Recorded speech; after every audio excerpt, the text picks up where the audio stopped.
aujourd'hui, c'est pour les générations à venir, pour les léguer de meilleurs airs et qu'ils puissent vivre à l'aise. Donc, il n'y a pas de réserve dans ce combat. Nous nous opposons à tout ce que ces dominateurs veulent nous imposer. Et vous devez continuer à vous battre pour ça. Écoutez bien notre hymne. Et ça doit vous donner plus de motivation. Engagez-vous, parce que je le dis souvent, le Burkina est très riche. Aujourd'hui, nous avons grandi en effectif dans les forces armées, dans les forces de sécurité intérieure. Et en termes d'équipement également, nous avons beaucoup fait d'efforts. Mais où est-ce que nous avons eu ces ressources? Comprenez qu'il y avait de la richesse mal gérée. Et il y en a encore plus. Parce que comme certains le pensent, ou bien peuvent l'imaginer, il n'y a pas cette banque où vous allez aller prendre un prêt dans ce monde-là pour payer de l'armement. Il n'y en a pas. On ne prête pas dans ce monde-là pour aller payer de l'armement. Si vous voulez vous armer, vous devez utiliser vos propres fonds. Mais dans un passé récent, on était projeté, on n'était pas armé comme ça. Très loin de là. Je pense qu'il y a beaucoup d'anciens ici qui ont vécu la même chose, qui peuvent conseiller aux plus jeunes. Qu'est-ce qu'on vivait hier seulement et qu'est-ce qu'on vit aujourd'hui? Et ça doit vous donner de la motivation à vous battre. Et ça, c'est très important. Battez-vous pour vos terres. Battez-vous pour léguer un Burkina meilleur aux générations à venir. Battez-vous pour qu'on puisse exploiter décemment nos ressources et que ça nous profite. On a lancé plusieurs initiatives. Nos parents au village sont en tout cas plus ou moins contents de tout ce qu'on fait pour eux en matière d'agriculture, parce que notre population est en majorité agricole, pour tout ce qu'on est en train de faire en matière d'infrastructure routière pour pouvoir se déplacer et tout. Mais tout ça, c'est avec nos ressources. Vous regardez les images des autres pays. Vous aimerez que votre pays aussi ressemble à ces pays soi-disant développés là. Vous pensez que c'est impossible? Eh bien, c'est possible. Je disais à quelqu'un, il y a 2 ans de cela, je dis chez les autres, même les hôpitaux pour les animaux sont mieux équipés souvent que nos hôpitaux ici qui nous soignent, en termes d'appareillage et tout. Mais qu'avons-nous fait pour que nous soyons à ce niveau? Eh bien, nous allons rattraper et dépasser. C'est ce qui nous a amené à lancer des programmes également pour pouvoir construire des centres de santé modernes et équipés. Il n'y a pas de raison que nous restons à la traîne. C'est pour dire que tout ce que nous faisons, il y a la possibilité de le faire, voilà pourquoi on le fait. Et nous allons continuer dans ce sens. Ceux-là qui ont la chance d'aller en stage à l'extérieur, qui font des photos au bord des jolies rues, des jolis immeubles, c'est possible ici au Burkina. Et c'est ce que nous allons faire, pour que vous viviez à l'aise et bien. Mais pour ça, il faut se battre d'abord. Voilà pourquoi je dis qu'il faut méditer son engagement, écouter notre hymne et se battre. Vous êtes très courageux, très combattants. Mais souvent, il y a de ces attitudes qui viennent vous causer des pertes inutiles. Notamment l'utilisation des téléphones portables. Ceux-là qui vont se montrer incapables de changer, de laisser tomber le téléphone en opération, nous allons les chercher de nos rangs et nous allons les punir sévèrement. Parce que nous n'allons pas permettre que par la faute de quelqu'un qui a une addiction au téléphone, mettre la vie des autres en danger. Vous imaginez, vous êtes en détachement sur votre position. De bons soldats montent la faction, concentrés à leur poste, ils finissent, ils descendent, ils doivent se reposer. Et un saboteur se retrouve au poste avec son portable sur TikTok ou quoi, OneXP, jusqu'à ce que l'ennemi approche, attaque, et les bons soldats peuvent mourir dans leur repos. Vous voulez qu'on les laisse dans nos rangs? C'est ce que vous voulez? Alors on va les chercher de nos rangs et on va les punir. J'ai déjà donné instruction aux chefs militaires d'identifier autant que possible ceux qui ont cette addiction qui ne peuvent pas se séparer de leur téléphone on va les chercher et on va les punir. Parce que ce qu'ils font, c'est criminel. On ne peut pas tolérer ça. Certes, on sensibilise, mais on ne peut pas tolérer. Vous pouvez garder les petits téléphones, ça c'est juste pour appeler la famille, mais s'il n'y a pas de raison, on fait avec. Ceux qui ont des parents magistrats ou autres qui peut-être participent au tribunal qui juge les terroristes peuvent se renseigner avec eux. Que ce soit dans les tribunaux, que ce soit les terroristes qu'on prend au combat comme prisonniers, que ce soit ceux qui se rendent, tous à l'unanimité nous disent qu'ils arrivent à réussir certaines attaques à cause de l'emploi excessif du téléphone de nos soldats. Donc s'il n'y a pas cette conscience de se débarrasser, nous allons sévir. Et donc, dans peu de temps, vous verrez des gens radiés sûrement en prison parce qu'ils mettent la vie des autres en danger et ils ne peuvent pas se séparer. De toute façon, c'est assez clair. Il y a une note de la hiérarchie militaire qui interdit le téléphone en opération. Après la phase de sensibilisation, vient la phase de répression. Nous n'allons pas tolérer que des gens mettent la vie des autres en danger. Même votre propre vie que vous mettez en danger avec le téléphone, vous n'avez pas le droit, parce que vous ne vous appartenez pas. Un militaire, il appartient à l'armée. Vous ne vous appartenez pas, vous n'avez pas le droit de faire ce que vous voulez. Vous faites ce que l'armée veut. Donc, chacun doit pouvoir passer le message pour que ce phénomène-là, on puisse le combattre. Si je le dis avec insistance, c'est parce que c'est assez grave. Ça vient annihiler votre courage souvent. Et ça vient faire souvent qu'on perd de bons combattants. Parce qu'il était au repos et un faux combattant a fait en sorte que l'ennemi s'approche et attaque et le trouve qu'il n'est pas prêt.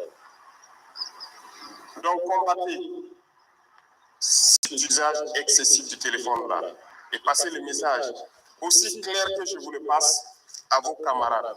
Je sais qu'ici vous trouverez des soldats de toutes les classes. Passez ces messages aussi clairement. Et ceux-là aussi qui intoxiquent dans les rangs, parce qu'ils sont peut-être aussi intoxiqués par les apatrides qui sont sûrement à l'extérieur et qui continuent de combattre le Burkina sur les réseaux sociaux, à travers les médias et tout. Il faut faire très attention. Lorsque quelqu'un vous dit de ne pas vous battre, il veut vous soumettre. Vous voulez être esclave? Vous voulez être dominé? Donc, il faut se battre. Il n'y a pas une seule solution. Le Burkinabé ne négociera pas avec son ennemi. On va se battre et nous allons vaincre. C'est la seule chose qui puisse prévaloir. Il n'y aura pas une seule once de négociation avec qui que ce soit. Ce sont nos terres, nous allons nous battre. Ceux qui sont venus nous attaquer, ils mourront sur ces terres-là. Nous ne lâcherons rien, absolument rien, même pas un seul centimètre carré. Donc, je vous souhaite de continuer à vous préparer, de rester toujours en état d'alerte, même si vous n'êtes pas en opération, il faut rester en état d'alerte. Parce qu'à tout moment, vous pouvez être en opération. Il faut se préparer au combat et ça ne doit pas durer cette guerre encore. Parce que nous mettrons tout en œuvre pour que le combat reprenne une certaine intensité et anéantir cet ennemi-là. Félicitations à toutes les forces qui se battent et souhaiter que vous continuez à faire corps avec la population civile. Parce que c'est très très important. Nous, on n'a pas connu forcément cet amour entre armée et la population civile il y a des années de cela. Ce n'était pas facile, c'était de petites bagarres, à n'en pas finir dans les maquis au quartier. Mais aujourd'hui, l'armée et la population sont soudées. Et c'est le facteur essentiel du succès des opérations comme ça. Vous avez les informations de renseignement comme il le faut. Vous êtes soutenu moralement, vous êtes soutenu psychologiquement. Donc il n'y a pas de raison d'avoir mal au moral. Il n'y a pas de raison de ne pas foncer, de ne pas continuer. Continuez à cultiver cet amour avec la population. Continuez à les aider. Continuez à participer, à les unir aussi. Parce que notre passé de quelques décennies de mauvaise politique a contribué à fragiliser nos différentes couches sociales, à diviser les gens, souvent sur des questions futiles. Et votre rôle également, c'est de contribuer aujourd'hui à les unir. Parce que vos voix portent. Les civils croient en vous. Aujourd'hui, lorsqu'un soldat se met debout et parle à une dizaine de civils, ils l'écoutent et c'est plus facile pour les civils de mettre en exécution ce que vous êtes en train de leur dire. Donc chacun, autant que vous êtes, doit être un ambassadeur de paix, de cohésion pour nos frères civils. Et continuer à jouer ce rôle également, à profiter de ces instants d'amour entre nous, les parler, les amener à s'unir, pouvoir laisser tomber certains clivages qui sont nés rien que du fait de la politique. Et vous devez contribuer à cela. Parce que le militaire, ce n'est pas juste tenir l'arme et courir, tuer, non. Vous êtes formés au-delà de cela. Si vous défendez une patrie, c'est qu'il y a toutes ces valeurs que vous incarnez et que vous devez pouvoir aussi exploiter pour unir vos populations civiles. Bonne formation pour ceux qui sont toujours en stage. Bon courage. On ne lâche pas le moral. Hein. C'est dur ici, mais seuls les durs passent. Et vous êtes dur et vous devez passer. Pour ceux qui sont sur le terrain, je vous souhaite très bonne chance dans les opérations. Et continuez donc à écumer les différentes forêts pour déceler d'éventuelles infiltrations. Continuez à protéger ces populations qui ne croient qu'en vous, qui ne comptent que sur vous. Que Dieu vous accompagne dans vos différentes missions, que Dieu vous protège tout au long de vos différents combats, que vous revenez sains et saufs, nous raconter les batailles et que nous puissions construire notre Burkina que nous le souhaitons. La patrie ou la mort, nous vaincrons. K-12 has brought us joy because the flexibility that it allows our family is pretty much. Coming up on Network Africa, Mali and Russia signed trade deals in Moscow, strengthening economic ties between both countries. 3 police officers charged with the murder of Kenyan blogger Albert Ojwang, who died in custody. Thus,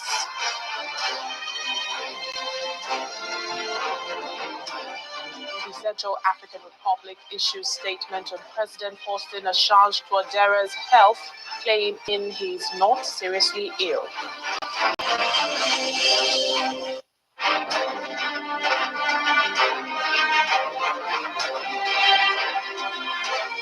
Hello and a warm welcome to the program. I'm Layo Olarinde. Let's begin in Moscow, where Mali and Russia have signed a series of agreements aimed at expanding mutual trade and strengthening economic ties.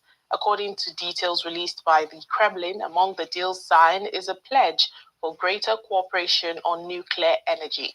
The announcement of deals come during a state visit by Mali's junta leader, Colonel Assimi Goïta, to Moscow, which included 2 hours of talks with President Vladimir Putin. Colonel Goïta has boosted relations with Russia since seizing power in the year 2021, while reducing ties with former colonial power France, reflecting a broader regional trend, with neighboring Burkina Faso and Niger also pivoting towards Russia after the overthrow of civilian leaders. While speaking during the visit, President Putin said that while trade ties with Mali are modest, there is an upward trend, and future areas of cooperation would be in geological exploration, energy, logistics, and the humanitarian field. Well, in response, Colonel Goïta expressed gratitude for Russia's warm welcome and affirmed Mali's willingness to strengthen the cooperation, which he claimed covers many sectors. Let's head now to Hangzhou in China, where Senegal's Prime Minister Ousmane Sonko has applauded what he calls Beijing's clear-sightedness and vision of a multipolar world during a visit aimed at strengthening bilateral cooperation between Senegal and China. Mr. Ousmane was speaking at the China-Senegal Forum, where both sides discussed investment projects in infrastructure, energy, education, technology, including cooperation in the fields of social housing, agriculture, and hydraulics. During his address, Mr. Sonko also advocated for collaboration between the two countries' private sectors. We're in Kenya now, where 3 police officers have been charged with the murder of 31-year-old blogger Albert Ojwang, who died in police custody earlier this month. The officers, Samson Kipotich, Talon James, and Peter Kimani, have been charged along with 3 civilians in connection to the blogger's death. All 6 people have appeared in court but have not yet pleaded their case. Mr. Ojwang was arrested after Kenya's Deputy Police Chief, Eliud Lagat, had filed a complaint accusing the blogger of defaming him on social media. Mr. Lagat stepped aside last week, pending the outcome of investigations into Ojwang's death, and also denied any wrongdoing or connection to his killing. Police initially claimed that the blogger died of self-inflicted wounds, but were forced to retract the statement after an autopsy found that he was likely to have died from assault wounds. Well, let's get more updates on this. Joining us now is Kenyan journalist Cyrus Ombati. He joins us from Nairobi. Hello, Cyrus. Thank you for speaking to us on the program. Can you give us an update on how, developments have been unfolding, especially court proceedings on Monday? Oh, well, thank you so much for me on the show. I'm actually on the streets, and the street is set for tomorrow's protest. And so as you have said very clearly about tomorrow's planned protest because of a case that happened earlier in the week about the killing of Mr. Juang, as you put it very clearly. The 3 police officers and the 3 civilians who were involved in the murder were formally charged, and they were remanded pending a bail application hearing. So as we put it out earlier on, the mood is set for a protest tomorrow, and it is set because of the killing of Mr. Yuang and the last year's protest which happened over the finance bill which was rejected. Guys, it almost feels illegal to tell you this, but this hack I found is the fastest and easiest way to get new gutters and gutter guards for your house. And I mean, you'll pay thousands of dollars less than what everyone was rejected.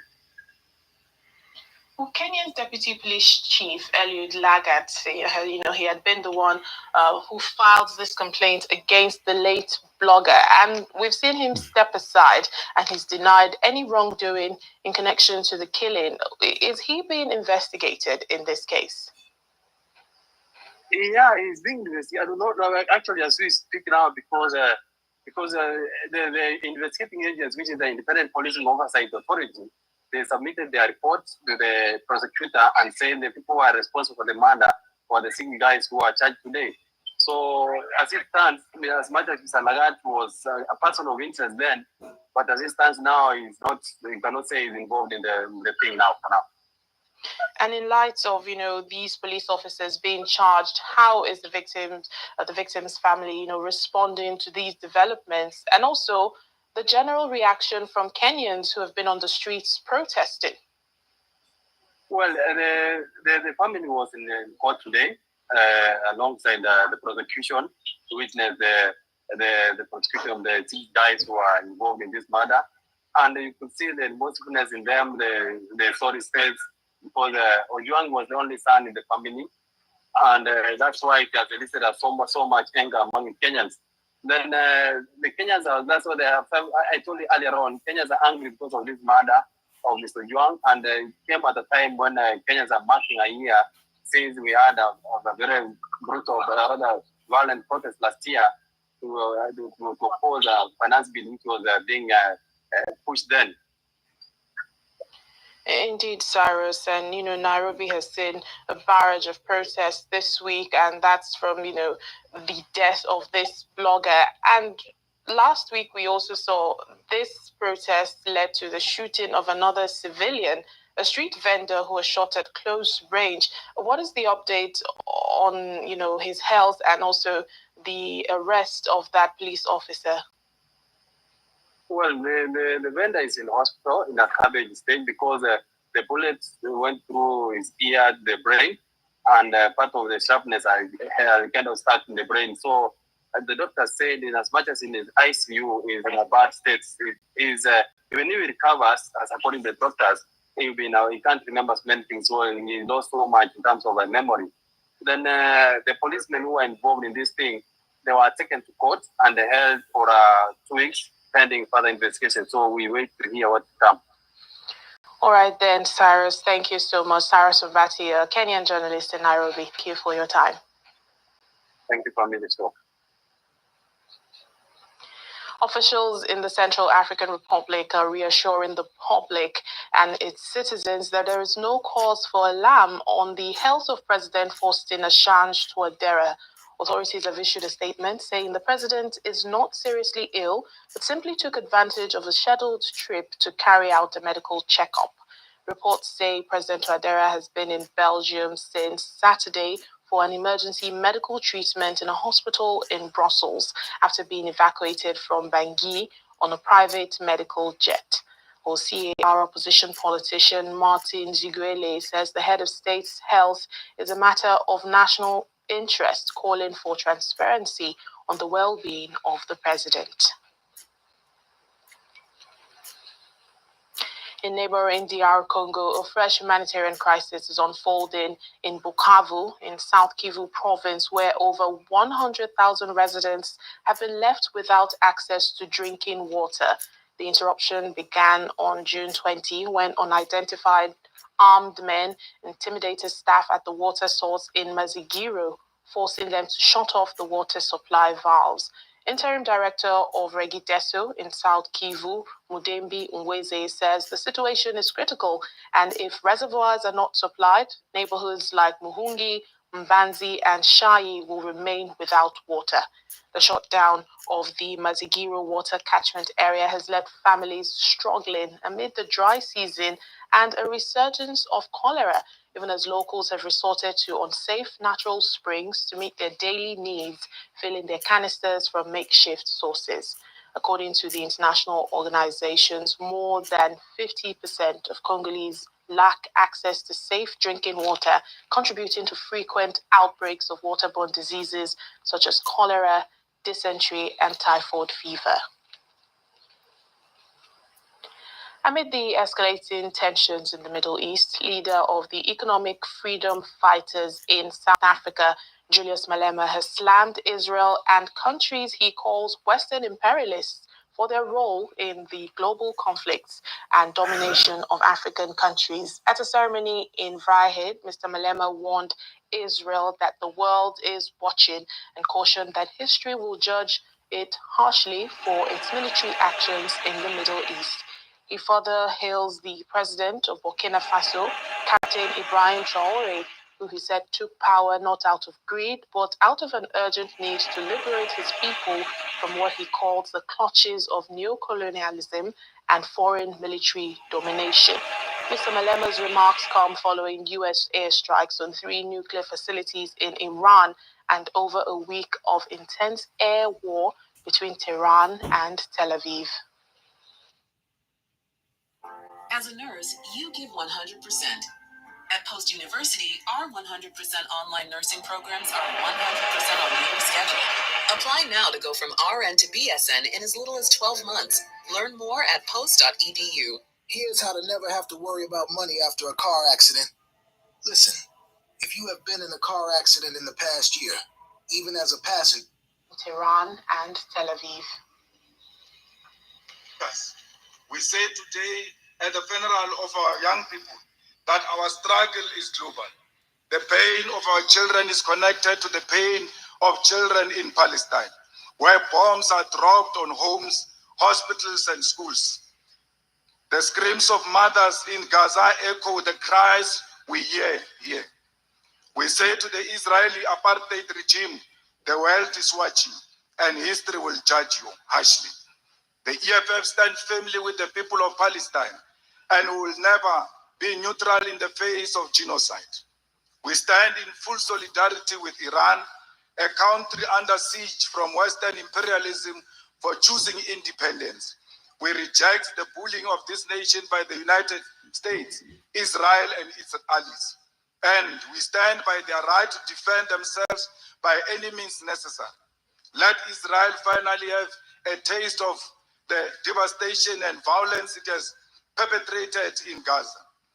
We are anti-imperialist because we understand that our struggle for freedom is bound to the struggle of all oppressed people across the world.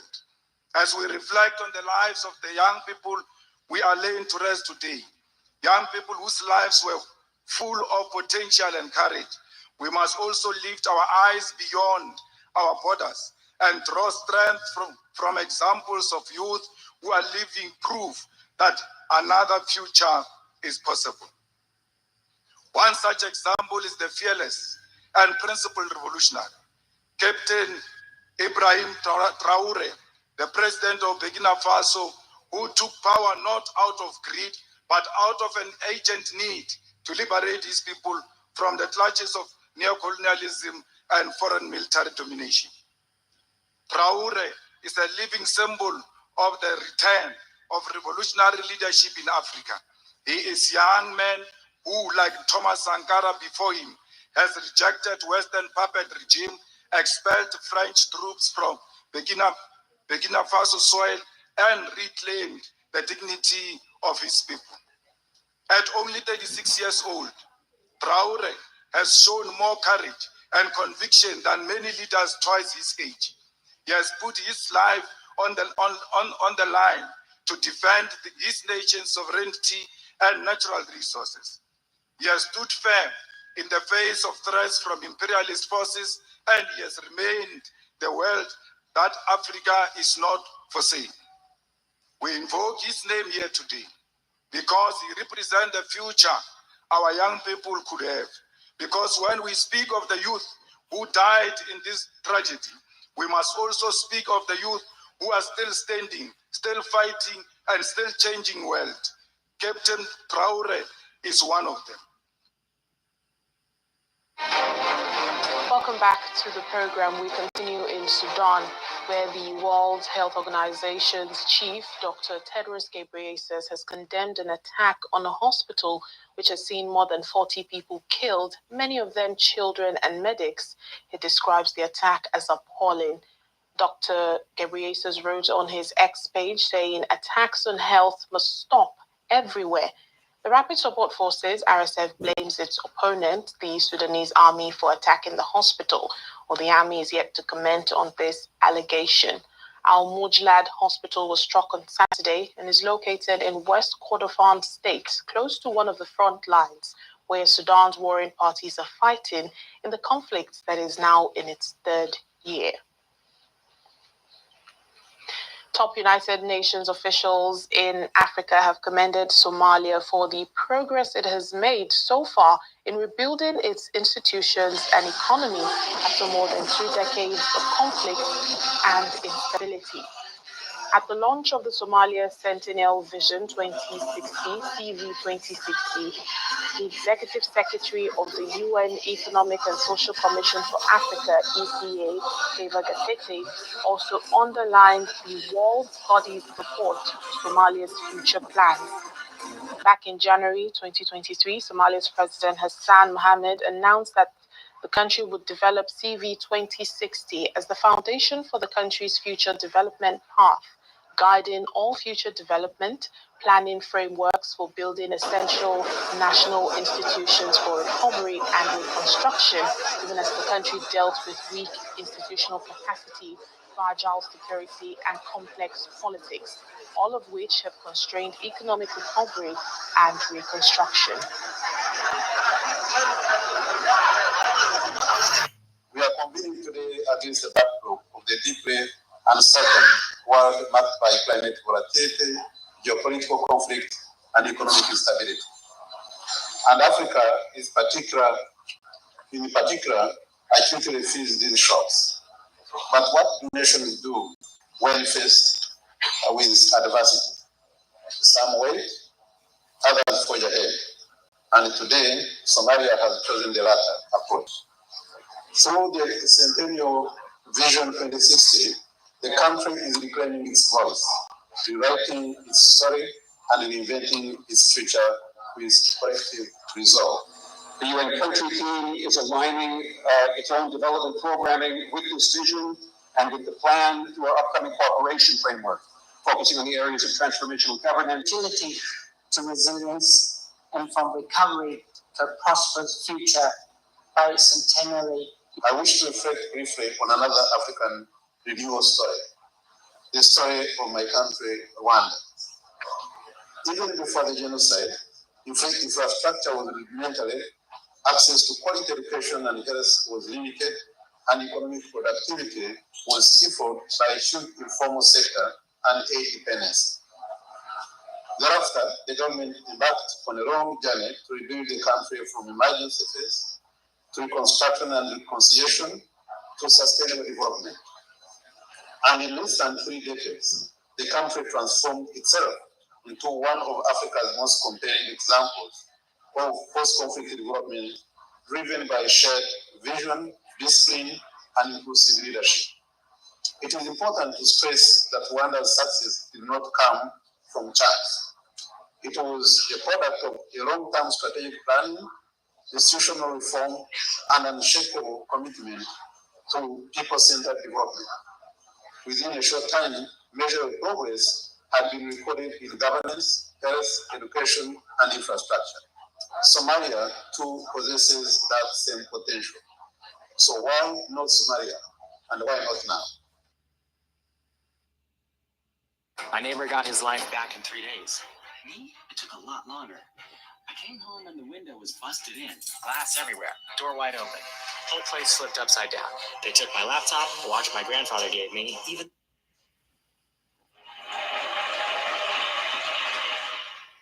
Here in Nigeria, the National Emergency Management Agency, NEMA, has been engaging communities across the country, emphasizing the importance of awareness and preparedness in the face of tanker accidents and flooding. In Lagos, the agency's officials have been engaging tanker drivers and residents of flood-prone communities, focusing on safety protocols, accident prevention, and emergency response strategies. Trailer and tanker-related incidents, often accompanied by fires, remain a significant emergency concern in Nigeria. These events frequently result in loss of life and extensive property destruction, underscoring the urgent need for proactive safety measures. As part of a nationwide effort to raise awareness and promote safety, the Lagos Operations Office of the National Emergency Management Agency, NEMA, kicks off a campaign at Opik Bus Stop, a key rest stop for tanker operators along the Lagos-Ibadan Expressway. In collaboration with emergency management volunteers from the National Youth Service Corps, NEMA officials distribute educational material to tanker drivers and the public. These materials focus on critical safety topics such as explosion prevention, fire safety precaution, and the importance of individual responsibility in accident prevention. According to recent figures from the National Bureau of Statistics, Nigeria has recorded 172 fuel tanker accidents between 2009 and January 2025, resulting in approximately 1,896 fatalities. Although recent data from the Federal Road Safety Corps is pending, it's evident that tanker-related tragedy continues to afflict the country. The Lagos State Commander of the FRSC, Kehinde Hamzat, provides insight into the persistent accident hotspots along the Lagos-Ibadan Expressway, particularly around the Otedola, Berger, and Kara Bridge. He highlighted ongoing strategies to curb the incidents. We have our staff having a pre-check, a pre-loading check on all these tankers now at the various loading bays. And after that, we discovered that there was a complete near zero crash as it involves tankers and trailers. The campaign also extends to the Nigerian Union of Petroleum and Natural Gas Workers at the NNPC depot in Ejigbo.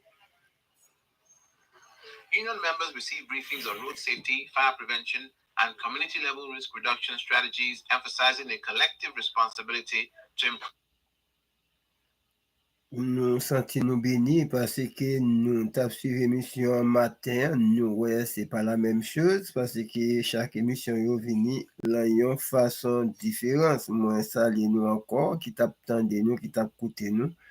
Moi, dis nous, bonne écoute à l'émission God to Join dans wayom, parce que chaque moment, émission yo fait, yo pas fait même genre, yo pas fait même façon, mais nous rejoignons dans émission avec God Children sans problème, sans difficulté.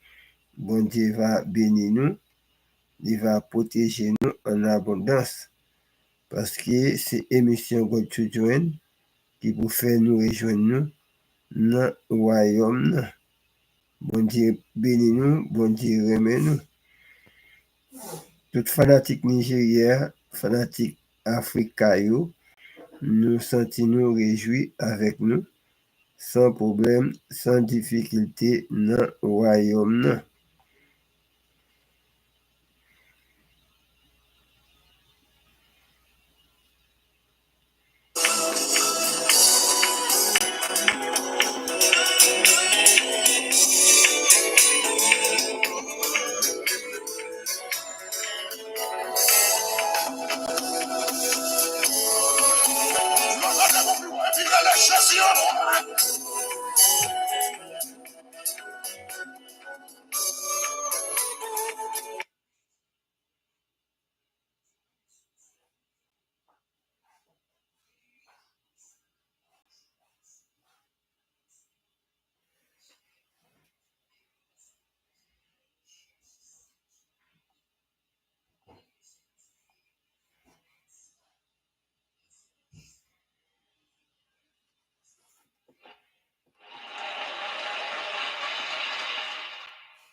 Come on.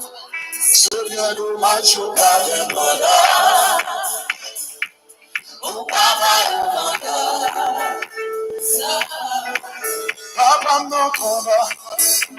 Yo fablo, vous mettez loin de combat. On a l'habitude. Ce cadeau a joué à bien combat. Au correct.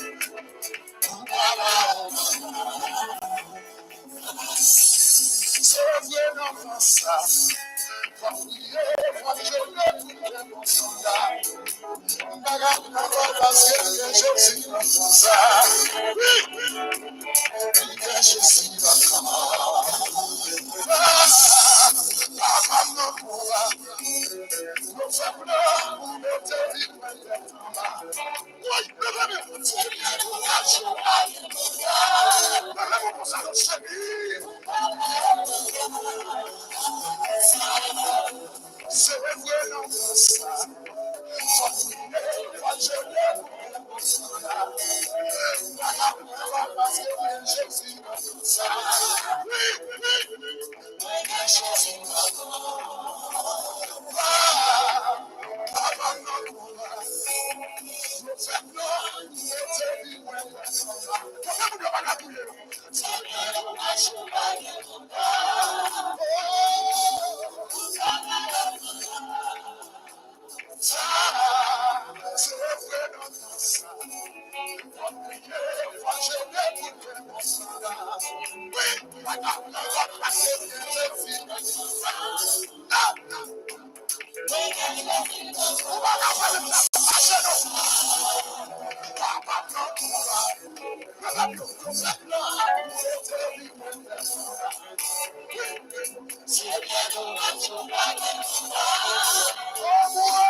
Dieu trois fois c'est nous nous merci pour grâce ou pour amour, pour voir privilège côté bon nous et pour tout le monde qui t'a participé ensemble avec nous dans le programme nous nous merci.